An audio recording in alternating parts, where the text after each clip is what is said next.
Kadudong mga kadayday, kagigising ko lang. Pinangali na kami alas 11:15. So ipaprank natin si Mrs. Kadayday na birthday niya ngayon. So tikin natin kung anong mangyayari, ha. Abangan nyo. Pero ayusin ko na yung camera. Ipaprank natin, sasabihin natin na birthday niya. Gisingin natin, ha. Gisingin natin.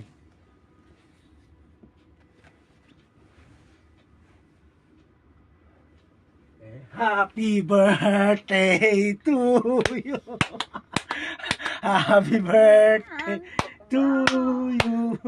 Happy birthday. Sindihan mo na to. Sindihan mo na to. Sindihan mo na to. Ako na lang.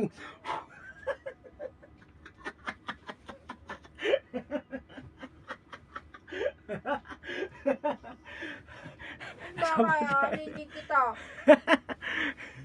So yun lang mga kadudong mga kadayday. Prank natin. Babayu.